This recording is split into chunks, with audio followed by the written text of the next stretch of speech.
کی اس پہ توجہ، یا اس کو ہم جیسے کچھ لوگ کہتے ہیں نا کہ وہ جب امپائرز بنتی یا ٹوٹتی یا کمزور ہوتی ہیں تو دنیا کے کچھ نہ کچھ خطے ایسے ہوتے ہیں جن میں بہت تبدیلی آتی ہے.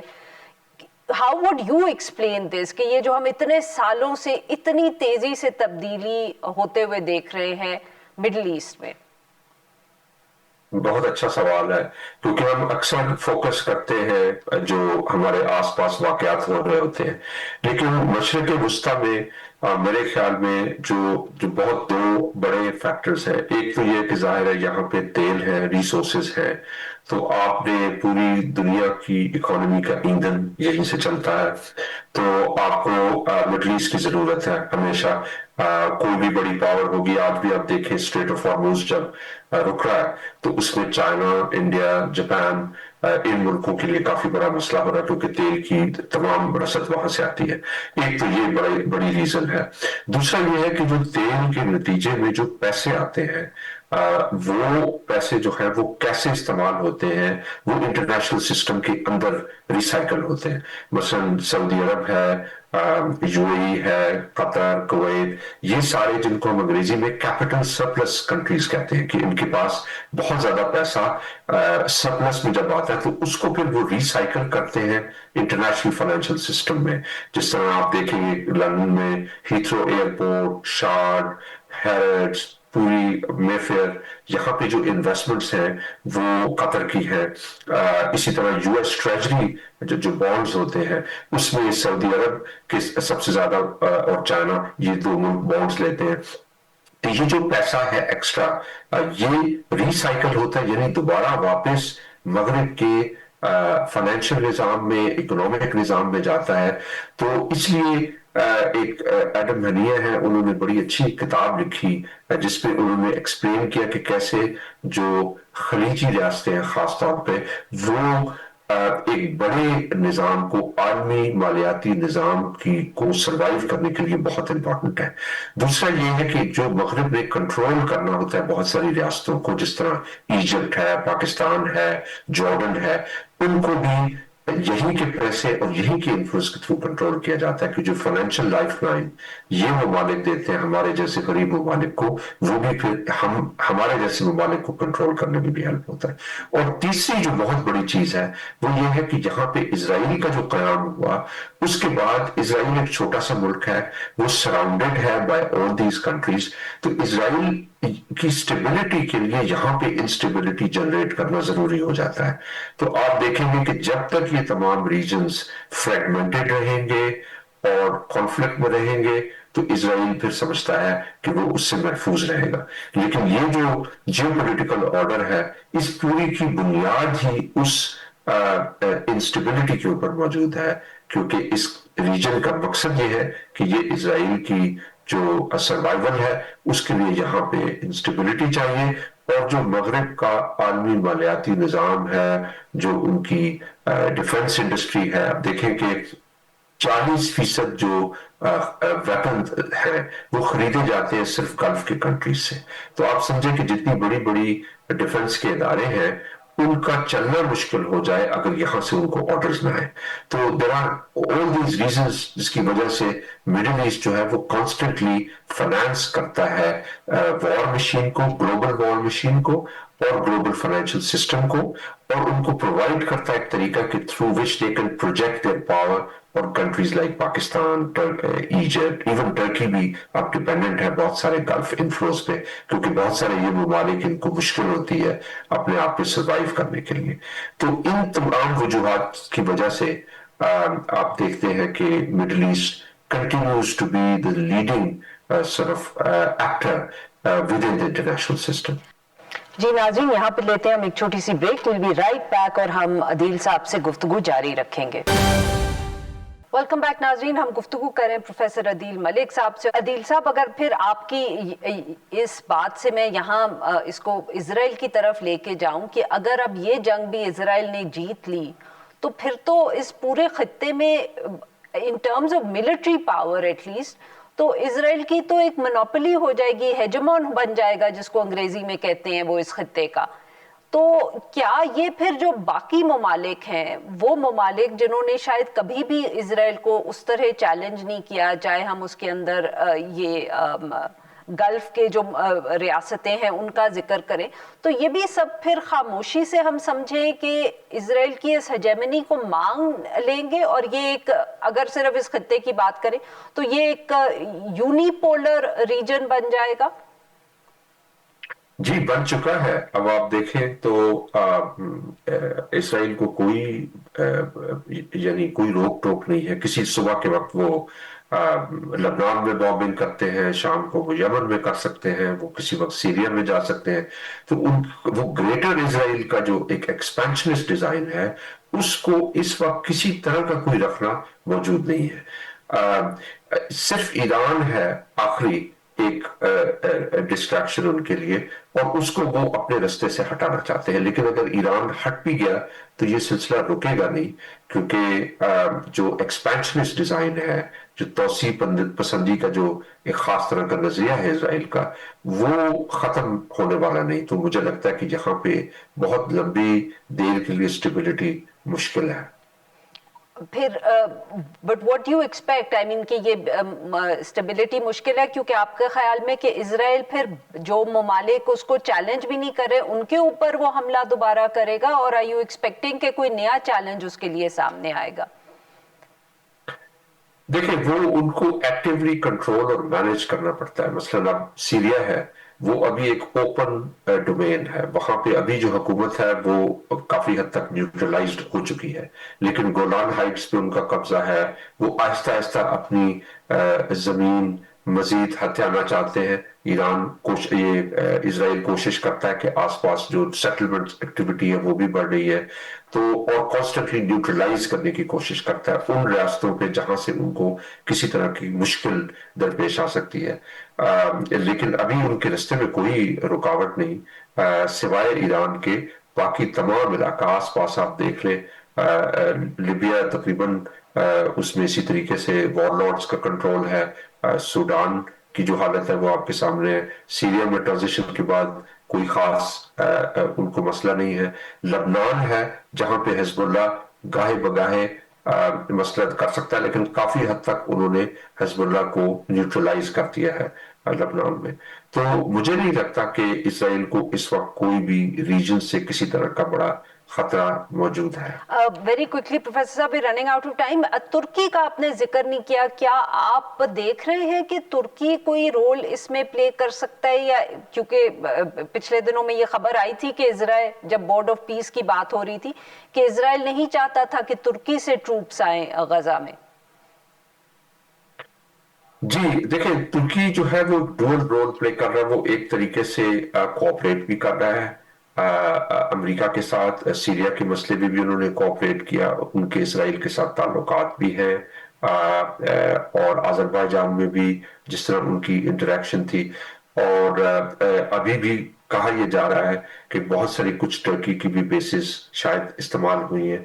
لیکن ان کا ایک بڑی ملٹری پاور ہے اور اس کا ریجن کے اندر بھی امبیشن ہے. اس لیے اسرائیل ان پہ کمپلیٹلی ٹرسٹ نہیں کرتا. وہ کوآپریٹ تو کر رہے ہیں، امریکہ کے ساتھ بھی کوآپریٹ کر رہے ہیں، اور چونکہ ٹرکی کو بھی پیسوں کی ضرورت رہتی ہے، ان کی کافی ریکوائرمنٹس ہیں انفلوز کی، تو وہ گلف سے آ رہی ہیں اس وقت.